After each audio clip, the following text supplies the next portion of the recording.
Welcome back to Post-Traumatic Thriving. I am with my wonderful co-host, Ms. Tanya Brown. Hi, Tanya. Hi. And we have, here. yeah, it's great to have you. And our astounding guest, Rhonda Britten. Thanks for being here, Rhonda. Episode 1, I'm going to just recap it in my own words. Correct me where I'm wrong. But you grew up in the Midwest. You had really, you didn't realize it, but kind of a horrific childhood.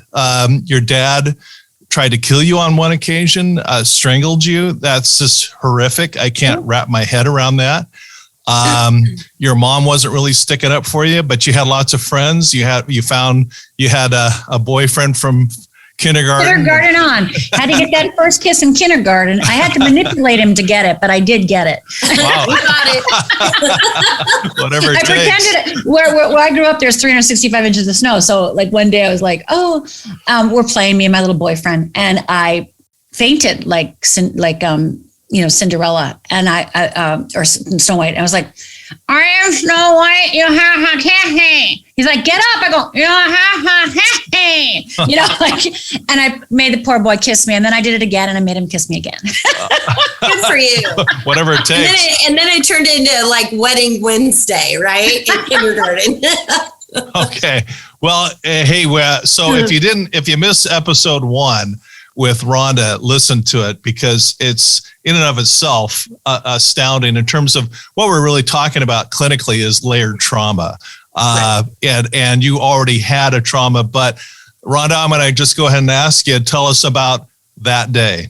That trauma. Yeah, the horrific day of my life, the worst day of my life, as I call it, right? Mm-hmm.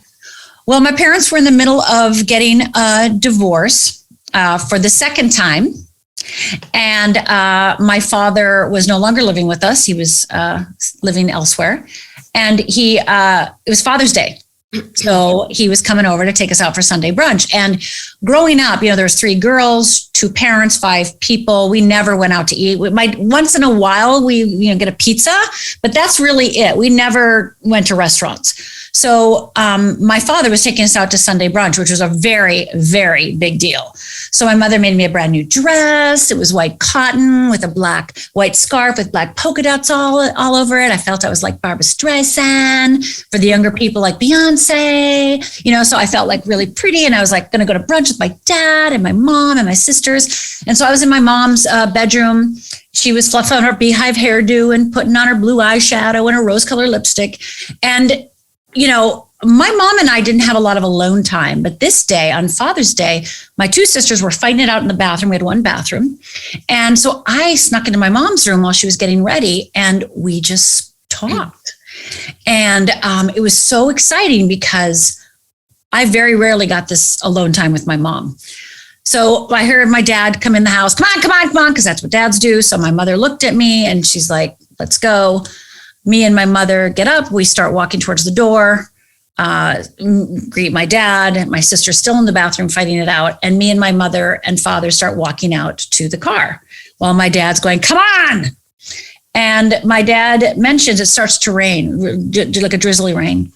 And my father says, I got to go get my coat from the car. Makes sense, starting to rain. So as he opens up the trunk, I notice that he is not grabbing a coat, but he is grabbing a gun. And he starts screaming at my mother, you made me do this, you made me do this. And he fires.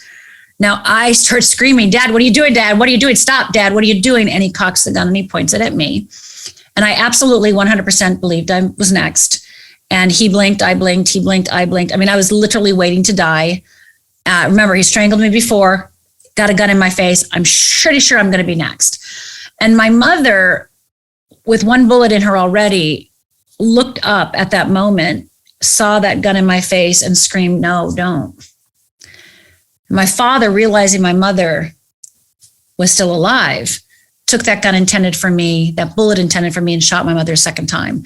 And that second bullet went through my mother's abdomen and out her back, landing in the car horn. And the car horn just kept going for 20, 30 minutes. And then my father cocked the gun again, slid to his knees, put it against his head and fired. So within a matter of 2 minutes, I was the sole witness to my father murdering my mother and committing suicide. Mm-hmm. Now, I don't know how other people would respond, but how I responded is it was my fault because one, I didn't kick him in the shin. I didn't grab the gun. I didn't jump in front of my mother. I did nothing heroic, right? There's nothing heroic. I also felt like this was maybe punishment because my mother had just told me the week before, well, your dad has asked me for you to live with him.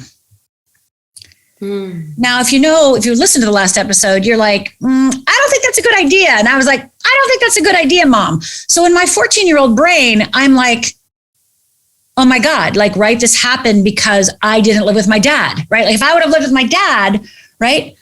So at that moment, I ran into my mother's bedroom and got on my hands and knees. I was planning, actually, just a few months before this, I had told my mother I was going to be a minister. And she was so excited because she always saw me as the minister's wife, the choir director, right? Because I sang. And so I remember her looking at me going, oh my God, you get to keep your name. I'm so proud. Like she was so thrilled as a woman, as a girl, thinking I could be a minister, like I could be in front of the church. She was so happy. So I got on my knees to God and I said, God, you got to keep my mother alive, right? You got to keep her alive. You got to keep her alive. And if she's alive, I will keep my promise and become a minister. But if she dies, all bets are off. Well, she died. My mother died. My father died.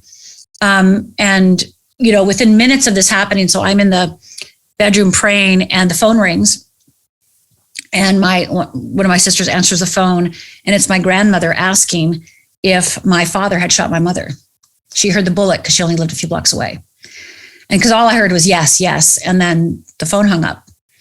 And so my grandmother, when she heard the bullets, knew that it was my father shooting my mother. So from that moment, I basically split in two that day, right? Like the external me and the internal me. The external me continued to be a straight A student, continued like I'm fine. I mean, I went ice skating the night they died because that's what I did every Sunday night. So I'm going to go ice skating. And I spent all night comforting my friends, right? Because they were like, ha, and I'm like, yes. And they're like, how can you forgive him? I go, I just do, so I just literally just, cut myself off. Like you, again, don't get to feel this is the way it is. It's my fault.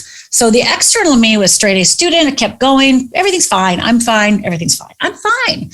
And the internal me really basically, well, one, I gave up my desire to be a minister because now I didn't trust God.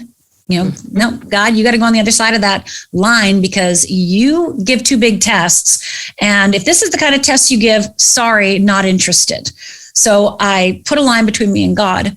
And I really decided, I think, that you don't get to be happy if you watch your mother die. You don't get to be happy ever again if you watch your mother die and you did nothing to stop it. And so externally, I was still that straight A student and, became president of my class in 11th grade, things like that. But internally, it was really just, not liking myself too much, not, what do you do when you have that level of guilt and shame and that level of blame, self-blame? So I didn't drink in high school. I was class president. I was still fine. But the minute I hit college, which was, I grew up this happened in Upper Michigan, and I went to the University of Minnesota in Minneapolis. The minute I hit that big school, the minute nobody knew my story, I started drinking. And drinking was not good to me. I blacked out all the time, but I didn't care.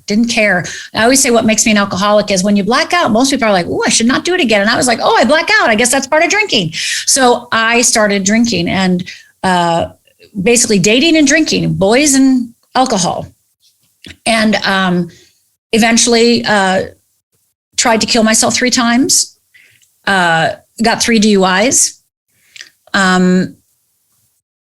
And during this whole time of getting, the suicide attempts and the 3 DUIs, and when you get the 3rd DUI, by the way, you do spend a little time in jail. So I did the laundry in jail. And it was really the third suicide attempt when I realized I'm not very good at killing myself, not good at it. And I got to get some help. Now, mind you, I want to say before that third suicide attempt, from the time they died when I was 14 to, that time, I had nightmares every single night for almost 15 years. And every single night, my father was shooting me, killing me every single night. I would wake up in the morning, some mornings, and I remember it so vividly. It was like, I remember waking up some mornings and wondering how I was going to get out of bed because I had so many bullet holes in me. Like, I just literally felt like Swiss cheese. Oh, wow. So sleeping was not my friend. So I either slept with the light on because I was afraid my father was haunting me, so in my closet and my nightmares. So I either had to sleep with the light on, I either had to sleep with somebody, or I had to be drunk. And that's the only way I could sleep. Mm-hmm. And during that time, I still, I think I'm an eternal optimist because I was doing everything I could to save myself. Like I started going to therapy. I went to workshops. I kept reading those self-help books. I mean, I did everything I could think of. I did oils, I did energy, I did everything. And it was all lovely and it helped release layers of that trauma, right? Every time I did something, I realized something, I discovered something, I faced something, right? It was all, I always say that doing those years of me having nightmares every single night and being an alcoholic, and yet during the day, because I never drank during the day, except on Saturday and Sundays, of course, because it was brunch. But, during the week, right, I would have a job. I would, nobody would think I was an alcoholic at all. Just tried to do everything I could to save myself. So there was this dichotomy, right, of me on one hand reading every book, and on the other hand, drinking myself to death, and then, going to a workshop and then trying to kill myself. And that is really how I lived for, many years. And it was that third suicide attempt, like I said, when I realized I'm not dying. I'm not dying.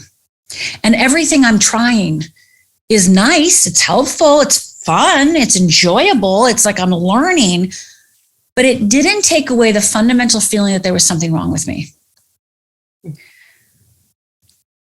I still felt like there had to be something very wrong with me. Like I was damaged. I was, again, I could name a whole bunch of things, but there was something wrong with me.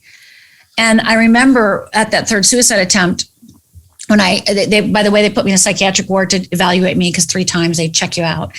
And so I was evaluated. I was in a lockdown facility for, I think, 3 days with a little straitjacket there, next to me. Mm-hmm. And I remember my older sister, Cindy, coming to see me.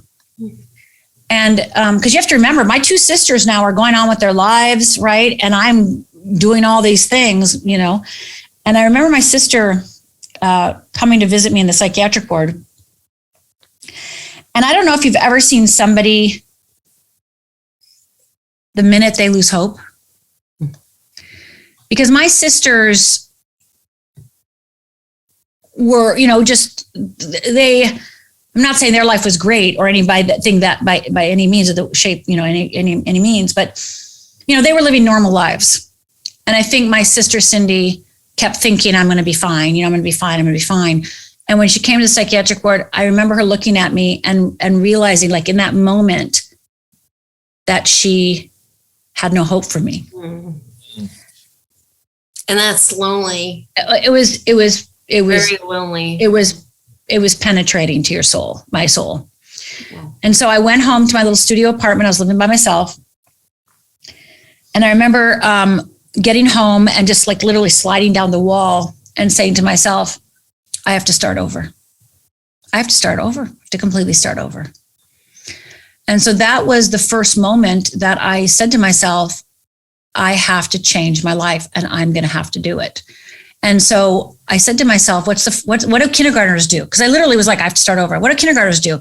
Well, they get gold stars and a calendar. And so I literally went to the store. I'm not joking. Went to the store, got gold stars and got a calendar. Good. And I said to myself, I'm going to keep track of anything that I do that's good. Because I needed proof that I had a right to be alive, or that I had a right to be saved, that I had a right to exist. So, I mean, I still have that calendar, by the way, and it's in my office. Yeah. And when I read that calendar, it's just like, one of them is like, got angry, didn't break anything. Like, that's the level of like where I was. Like, I didn't get drunk. I drank, but I didn't get drunk. So just anything, small, minute things, anything. And at the end of 30 days, I had a calendar filled with stars. Oh, and that gave me hope. That was my hope. Yeah. And that's what people need, Rhonda. People need hope. Well, they certainly do. But I want to stick with the dive stage, because it sounds like that's kind of the turning point to the survive stage, which is the next episode. But in the trauma itself, I noticed something as you're sharing your story, that you didn't express shock. Maybe I misinterpreted, but it's as if you stood as a sole eyewitness. You were 14, right? Yes. 14-year-old girl. You see your dad literally shoot and kill your mom, and then kill himself. Was there a shock at what you saw? Sure. Yeah, I definitely think I'm in shock. I definitely think I was frozen in place. I've done a lot of trauma work, and, it's interesting, through the trauma work I've done, and a relationship later on that I had, and this was only just like 10 years ago, I was dating a man who had guns, collected guns. And of course I was like, and so I'll never forget this. One of the most loving things anybody's ever done to me, and of course, one of the most courageous, is it was Valentine's Day. And he said, we're going to take the guns out. And we sat on his bed, and I'll never forget this. One of the greatest gifts this man ever gave me. And he put his arms around me, and I was sitting right in between here, and he took out every gun, and he had me hold it and touch it. And I literally was, obviously just crying and screaming, and, all these feelings moving through me. Right. And in that moment, I remember just at one point, just hysterically crying and like nuzzling in his, shoulder. And he goes, he said something, and I can't remember the exact words, but it was like, I'm here, Mm-hmm. And that made me, and he said, like, you didn't leave, you were there, you stayed, and I'm here, Yeah. And that moment, I had a spontaneous memory, because that's what's happened over the years. I've had these spontaneous memories of that day. And the spontaneous memory I had is, for many, many years, I thought I didn't do anything that day, right? I was frozen, right? He put the gun in my face. But that memory that came back, and this is again, just 10 years ago, what I realized in that memory is I was actually taking a step towards my father, which is one of the reasons he took the gun and pointed it at me. And I can't tell you, just knowing that I was taking a step towards them, the level of next layer of shame left, level of like the opinion I had of myself shifted. And that's the beauty of doing trauma work. The beauty of healing is that even the event itself, you find new pieces of it, and you find, you make yourself whole, which again, I know we're going to get to, but it's just like that day. Yes, I was shocked. I heard a voice the minute it happened, like after the bullets faded, and I'm sitting on the porch, breathing hard, before I ran in the house. I heard a voice, God's voice, say to me, I'll never give you anything that you can't, I'll never give you anything hard that you can't handle, kind of thing. Wow. And I remember that's one of the reasons I ran into the bedroom and prayed to God, and why I cut him out, because I was like, if these are the kind of tests you give, then forget it. Right. So that day fundamentally changed my relationship with God. It fundamentally changed my, who I was, because now I was a girl from that family. Now I'm from that family. So friends weren't allowed to play with me. People weren't, I was a little ostracized. We were just a little ostracized, right? Because nothing like that had ever happened in our town. Mm-hmm. So it became, like his blood runs through my veins. And I have to tell you, during those years of me drinking and having nightmares every night, I was always scared that I could kill somebody. I was always scared that I'd be killed. I was afraid of my feelings. I was afraid of my anger. I was afraid of my rage because I couldn't let them out because I really felt that I would destroy the world if I actually allowed myself to feel the level of pain, anguish, heartache that I felt, the level of abandonment, et cetera, et cetera. If I actually allowed myself to feel that, I would destroy the world. Now, logically, of course, I knew I wouldn't, but during those years, one of the ways I regulated myself is with alcohol, but also alcohol gave me permission to be angry because I wasn't a fun drunk. I was a pissed off drunk, but I was drunk, I didn't know I was doing that. I blacked out. I didn't know. So I could disassociate from all those feelings.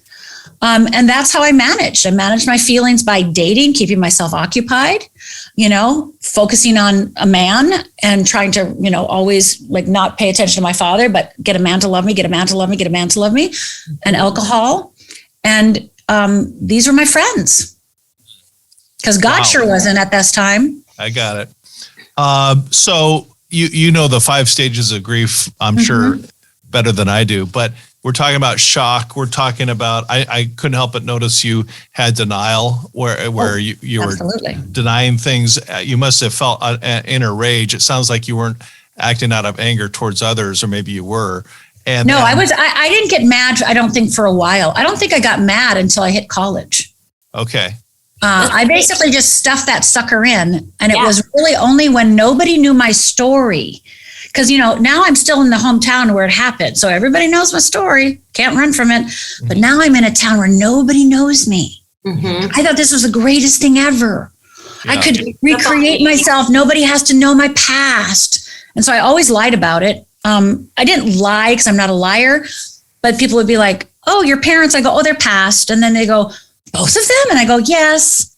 And they'd always go, an accident? I go, yeah, an accident. In my head, I'd go, yeah, my father accidentally bought a shotgun and then bought the bullets and then filled it in the rifle and then accidentally shot my mother, right? Like I couldn't lie, but I just let people believe whatever they needed to believe because I wasn't willing to say it. I wasn't willing to tell it. Yeah. Right. And you're bargaining. I remember you said you were bargaining with God. Hey, if you'll do this, I'll become a minister. Yeah. And then the depression, which is classic self-medication with alcohol. I mean, you went through, you were a kind of a textbook case of every single one of these stages. Mm-hmm. And not only that, sorry, go ahead, Tanya. No, every single one. Okay, so Elizabeth Kubler-Ross was the 5 stages of grief. Mm-hmm. When I work with my clients, it's like, stage 1, you may experience stage 1, but the next day you may experience stage 5. When you're experiencing trauma and grief, it doesn't go, it's not linear. It's a roller coaster. It's like, you could be at stage 1 one day, you could be at stage 5 the next day, stage 3 the following day. It's very, very complicated. Yeah. And I also thought I forgave my father that day because remember, I was going to be a minister. So I literally told everybody I forgave him. And I really believed I did. And it wasn't until, many years later where I really truly did forgive him. But, so I walked around basically like, no, I'm good. I'm good. And not only is this a classic case of, the 5 stages, it almost, when I started understanding what domestic violence was and really starting to evaluate what happened before my parents died, my father was stalking my mother. Of course, I didn't know this because, but I went and interviewed family and friends years later, and they told me how my father was stalking her. How the night before he killed her, he came to the house and put a gun in the window, pointing it at her while she was on the phone. So my mother was being stalked and harassed, et cetera. So one of the things that was devastating for me on some level is recognizing that this was a classic case of domestic violence. And not only that, as I'm sure both of you know, is that strangulation is the number one sign that they're going to kill you.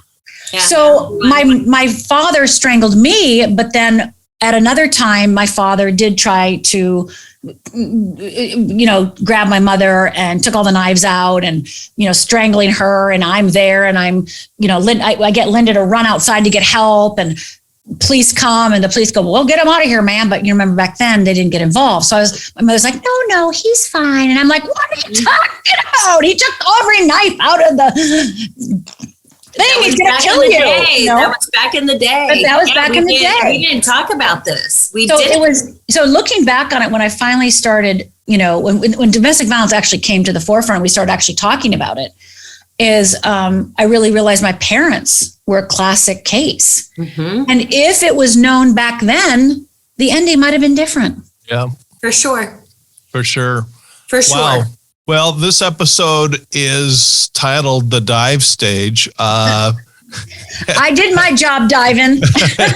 You did. Looking around, drinking, suicide attempts, DUIs. But you know what, Rhonda? Yeah, I think a lot of people, it's okay to be mad at God. It's okay to. Yeah, absolutely. That, I don't want to say I hated God after Nicole's murder, but I most certainly didn't like him, right? I'm like, how is it that you can make things like this happen? Mm-hmm. And, after hours of talking with my pastor after, mm-hmm. Nicole was killed, like you get to that internal peace where it's like, it's okay. God has he has his plan. But it's not there yet. I'm not there yet. Happen right away. It may not happen right away. Yeah. No, it's not on your timing. It's divine timing, right? It's in his time. Well, and it's really the reason why I'm so big on timelines and keeping it is that it's essential that we don't gloss over parts of the dive, survive, thrive process. Right. Because in order to heal, you really have to, go through it. You got to process each stage. And, Rhonda, I just got to say thanks, because that's ugly stuff. I don't think it can be a more ugly story than what you witnessed. I'm anxious to find out about your survive stage. I want to learn more about the stars, the gold stars, and your survival mode. And then what I'm really also looking for is the thrive stage. But I would tell people, don't skip ahead to the good fun stuff in the last part of the episodes, because kind of going through each stage is what's so important. And you're right, Tanya. It's not a linear thing. The term I use probably 1,000 times in my book is rinse and repeat. You're always going back. You're always reprocessing. You have trauma. I had open heart surgery when I was 11, and there are days, I'm in my 60s where I still get mad about it. That's the anger stage. So, that's completely normal. We're going to process through this stuff. So you also, Randy, you're saying like a very operative word, process. Yeah. My parents were always like, why do you always share your story with everyone? Blah, blah, blah, blah, blah.